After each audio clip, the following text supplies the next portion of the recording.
habrán visto en estas imágenes, hoy nos vamos a ocupar de política en asuntos públicos. La campaña electoral está lanzada, las encuestas están apareciendo por todos lados y hay bastante confusión, Silvia Mabel diría, porque bueno, todo empezó hace tres candidatos, hace unos meses se decían los tres, están más o menos a la par, ahora ha habido unos movimientos bastante importantes y por eso nos ocupamos ahora el primer programa de varios que dedicaremos en el año a este tema. Sí, un tema crucial porque la fluidez con que se están desenvolviendo los acontecimientos, las pujas, las peleas. Bueno, venimos del caso Nisman, que apareció como un rayo en el cielo celeste, que no era tan celeste, pero que estaba bastante tranquilo en enero.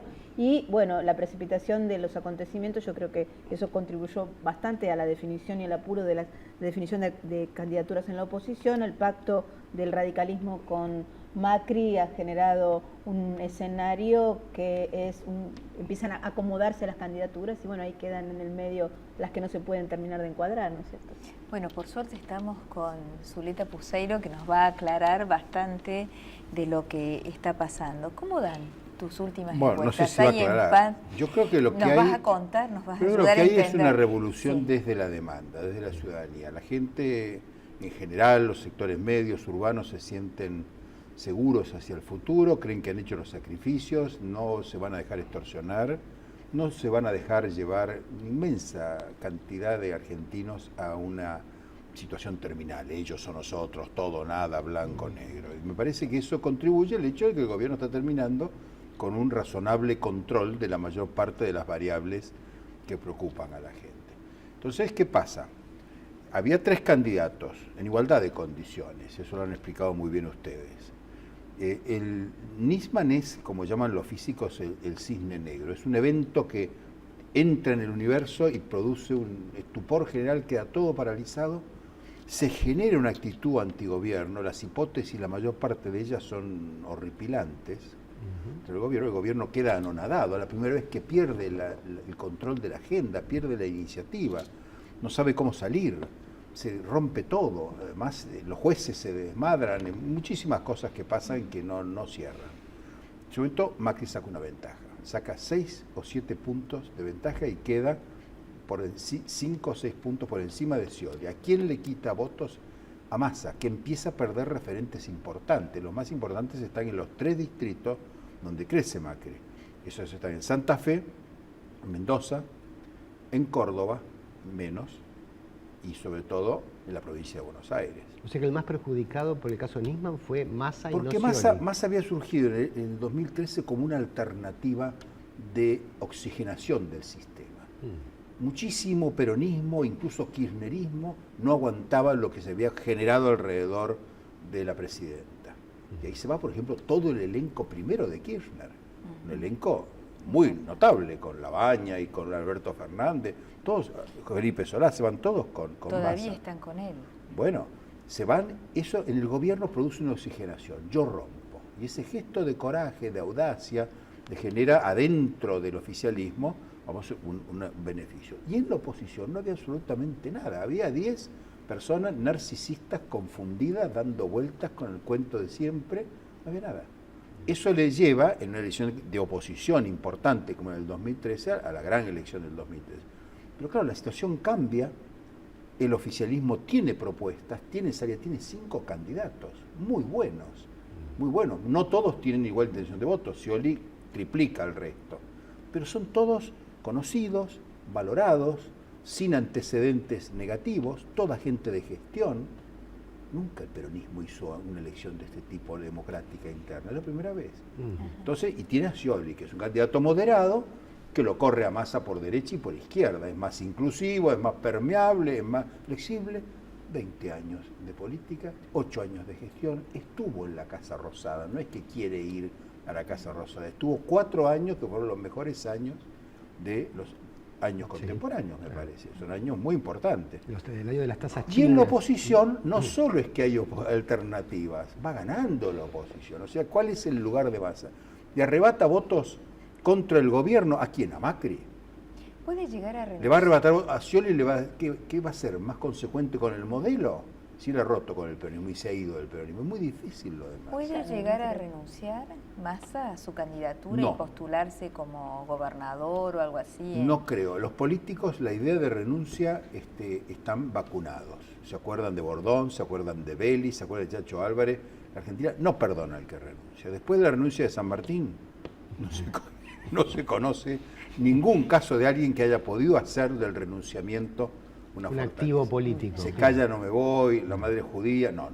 El que se va, así que vos te vas, zapatitos blancos, y me dejás a mí, que te voté y que te acompañé y que rompí con el peronismo y ahora que te vas así porque no te conviene, porque no te sirvo. No, es los políticos saben muy bien esto, saben que el costo de una renuncia es irrecuperable, es el fin de la carrera política. Bueno, lo fue, ¿no es cierto? Recientemente, Bordón, justamente, Chacho Álvarez, Vélez. Chacho Álvarez. Muchísima gente en las provincias también han dado el paso al costado. Porque yo doy un paso al costado, ya me van a ir a buscar. No te van a ir a buscar más. De todos modos, estos Bueno, números la única que renuncia y vuelve todo el tiempo es Lilita Carrió. Ella va y viene. Pero renuncia a cosas que hace ella. Ella hace su sello de goma, renuncia al sello de goma, divide el sello de goma, lo multiplica. Ayer, por ejemplo, no fue a sacarse una foto con Aida Ayala, gran intendente de Resistencia, candidata seria al Chaco.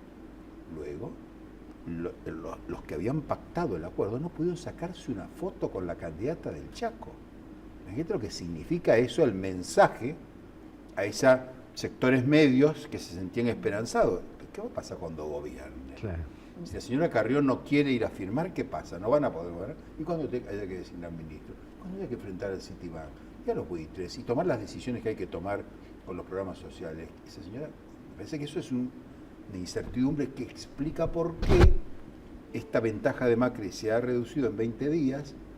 No se han producido documentos programáticos que eran la causa de la convergencia, no se han producido ninguna lista ni ninguna incorporación significativa. En cuanto, perdón, a los documentos programáticos, ¿estaban pensados, era parte de la agenda? Hay un artículo de Marcelo Stubrin muy interesante en Clarín del sábado pasado. Ese artículo es la primera vez que uno de los que operó el acuerdo, porque fue un protagonista, él explica el acuerdo. Yo creo que no se había dicho con tanta claridad y tanto rigor. El acuerdo era muy amplio, permitía los acuerdos con otros sectores en los casos, en las jurisdicciones en que fuera importante. El acuerdo fue muy abierto, lo que pasa es que se anunció de una manera muy parcial. Se quería indicar el triunfo de Sanz sobre Cobos y anudar lo que era más endeble, que era el acuerdo con el PRO. Eso no funcionó y me parece que ha empezado a desarrollarse unas energías negativas, más uno, menos uno, suele ser cero, a veces no, pero suele ser cero, y eso es lo que está pasando. Eso hace que Scioli, sin ganar significativamente, porque ha ganado 2%, me parece, ha logrado ponerse por encima. No son cifras definitivas, estamos todavía terminando el sondeo que nos toca difundir a principios de esta semana que viene, pero proyectando lo que yo tengo, yo diría que se ha establecido esa otra diferencia, que creo que no es definitiva, porque lo que está marcando todo, me parece a mí, es la sociedad. La sociedad hay una ideología argentina nueva, es una suerte de neodesarrollismo que incluye el Estado, incluye las políticas sociales, que sospecha de los mercados, que abomina la corrupción, que quiere reglas de juego, que quiere terminar con la impunidad.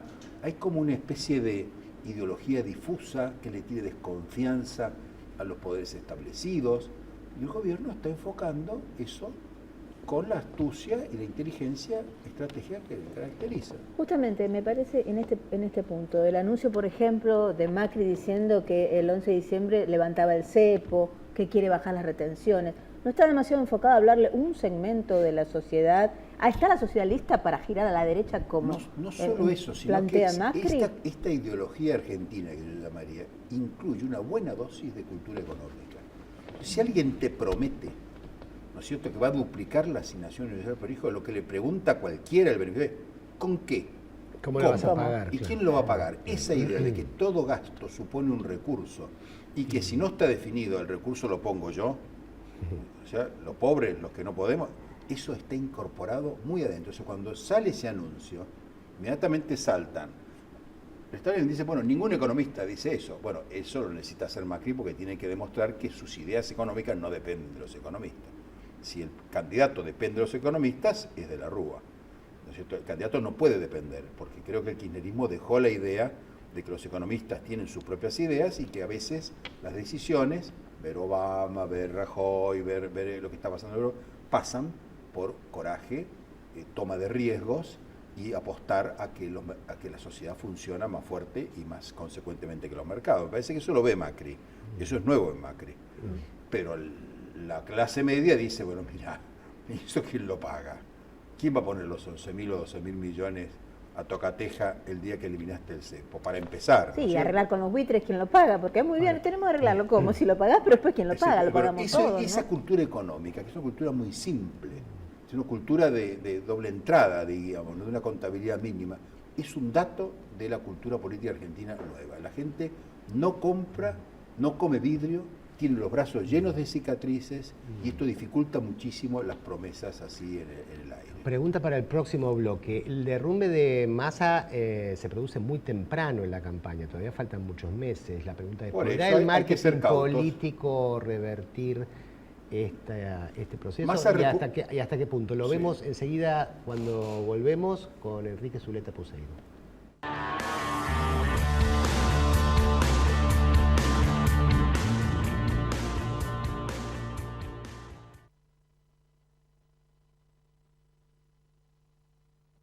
El ketchup, la mostaza y la salsa Golf Natura son ricos y sabrosos.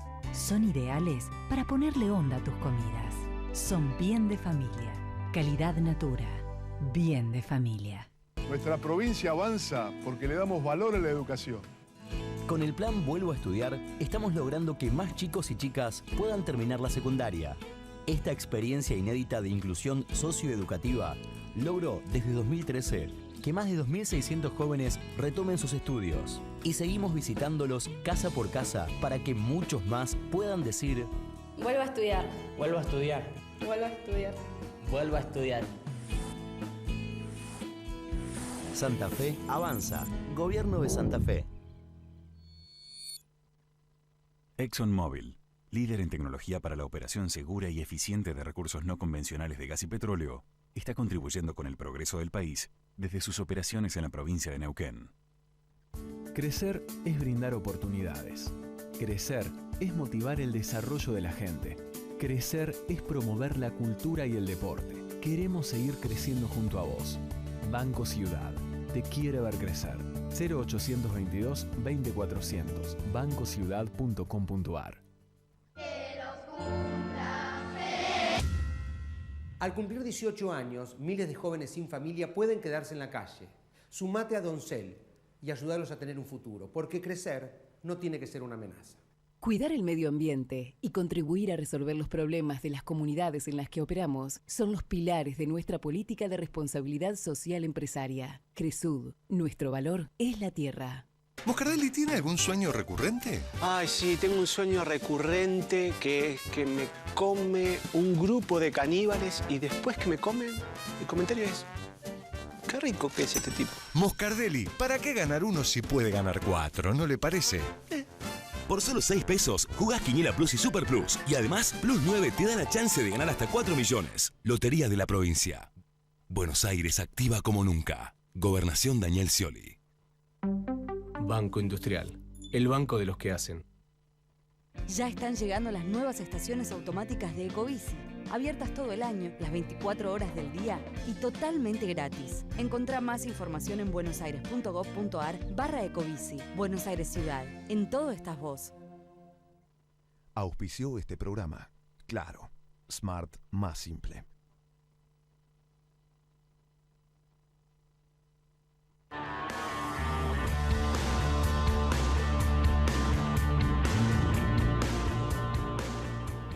Seguimos en Asuntos Públicos y hoy haciendo foco en la política argentina. La campaña está lanzada, las encuestas están que arden y está con nosotros Enrique Zuleta Puseiro, analista político, y la pregunta que había quedado del bloque anterior era la caída de Massa en las encuestas se da muy temprano todavía en la campaña. Yo no ¿Hasta qué punto tiene qué debería pasar allí para...? No sería definitivo. Creo que Massa dependió de una insatisfacción profunda sobre el comportamiento del oficialismo y de la oposición.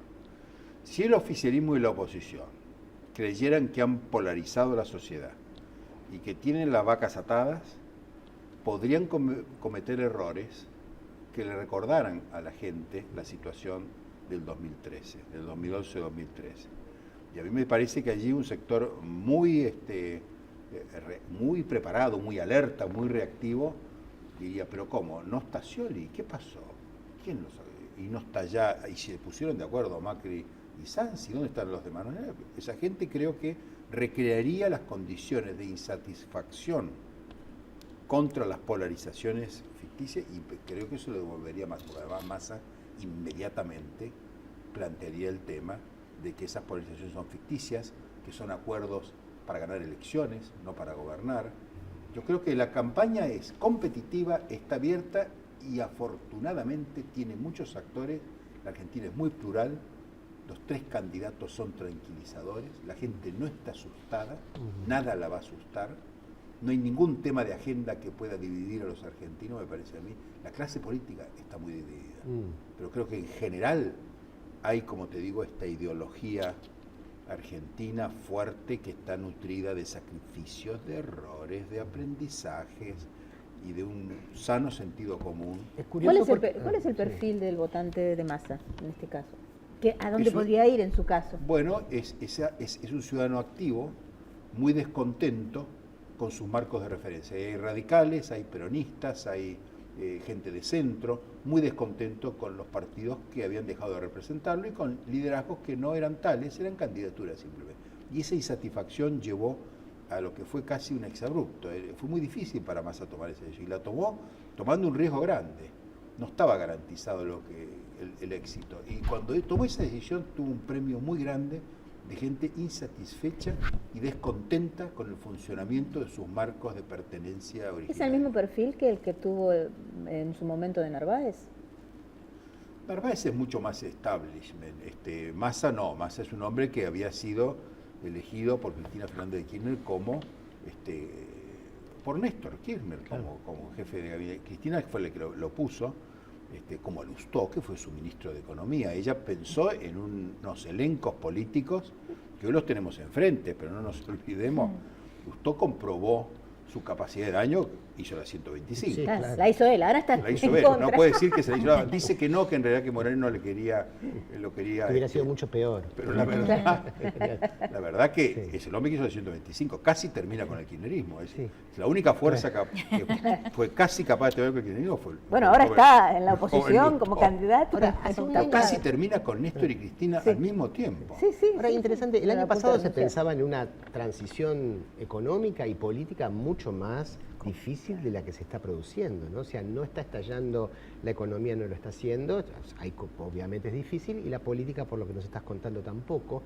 Y aparecen cosas como, por ejemplo, que ciertos consensos del estatismo, Federico Sturzenegger, el referente económico de Macri, dice, de ninguna manera se nos va a ocurrir tocar la asignación universal por hijo. Para nada.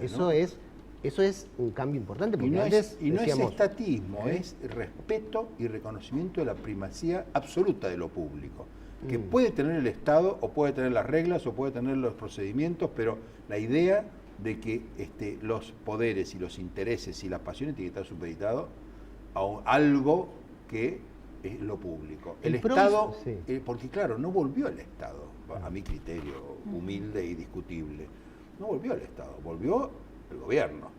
No han vuelto el Estado, en ningún lugar ha vuelto los gobiernos, los gobernantes, los presidentes, las presidentas. No está el Estado weberiano, la burocracia, los organismos, las reglas, los procedimientos, eso no ha vuelto, eso está pendiente, es una gran cuenta pendiente de todo. Totalmente. En algunos países europeos está retrocediendo porque al desaparecer los líderes, lo que pasaba en Venezuela o en Argentina mismo, etc., los liderazgos no bastan, en las provincias pasa mucho. Y bueno, ¿y ahora quién viene? Y bueno, viene mi esposa, no tiene otra solución. Y eso es una debilidad de no construir estructuras permanentes. Un muy buen discurso de García Linera, que es un hombre importante, el vicepresidente de Bolivia, un hombre muy abominado por los establishments, pero es un tipo clave, es el gran creador de Podemos. Podemos es una creación de García Linera. La influencia de García Linera en Europa es muy importante, sobre todo en España. El discurso del otro día en el teatro fue muy interesante, porque él planteó que si no pasa por la economía, el populismo no tiene destino. Si no resuelve el problema económico, no tiene destino. Y si no resuelve el problema de las reglas y de las normas y de los procedimientos, no se puede basar en una persona. No se puede y por eso García Linera habla de las dos puntas, ¿no? Es decir, la política de agregación representativa y la política por abajo y la forma, y en esas dos y variables, es una advertencia que él le hace. ¿Qué es lo que le falta a muchos de los gobiernos? Por abajo, ¿no? Le falta, bueno, en toda Europa ha pasado eso. Europa hubo una gran primavera, ni que hablar en los países árabes, una gran primavera, bueno, pero el problema es que ahora, bueno, de abajo ¿qué viene? Porque el populismo cuando viene de arriba para abajo genera un vacío muy grande. Y de abajo para arriba es difícil porque la gente está asustada. Normalmente los autoritarismos democráticos asustan a la gente, le hacen dar miedo, le hacen ser dependiente, entonces eso me parece que es una debilidad, es una gran asignatura pendiente después de 30 y pico años de democracia donde hemos aprendido muchísimo y por eso la gente está tranquila y está serena.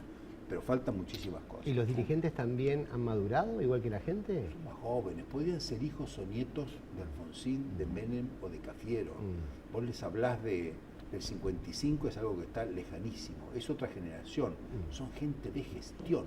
Claro. Todos ellos tienen muchísimos años de gestión. Además vienen de las municipalidades y de las ciudades donde se gobierna con presupuesto base cero, que es una escuela de formación fantástica. Ahora, y otra cosa, vienen de grandes distritos estos candidatos, y los grandes distritos el gobernador nunca tiene mayoría en las cámaras. Ni en Buenos Aires, ni en Mendoza, ni en Santa Fe, ni en Córdoba, un gobernador ha tenido jamás mayoría propia. Están acostumbrados a dialogar y a conversar. ¿Es bueno que la política sea gestión? O sea, que la política se transforme solo en gestión, que es lo que expresa esta nueva generación de dirigentes. Es malo porque evidentemente la política es inspiración y son valores y son objetivos y es estrategia, visión, objetivo, metas. Si la gestión se convierte en una especie de administración de lo inmediato, no tiene vuelo y eso se nota. Además es la administración de lo dado. Además hay un problema. No hay cambio. Hay un problema. Esa política no puede hacer sacrificios inmediatos para beneficios mediatos, sacrificios presentes para beneficios futuros. Y si la política no puede hacer eso, está condenada a resolver ninguna cuestión de Estado, ni la educación, ni la salud, ni el desarrollo territorial, ni la seguridad ciudadana. Nada de eso se puede resolver sin hacer sacrificios importantes. Y la gestión está acostumbrada, porque su ciclo vital es de 2 años, antes de que venga la próxima elección, un intendente pierde la elección y lo echan, y le mete una denuncia penal. No hay intendente que sobrevive 4 años, lo matan.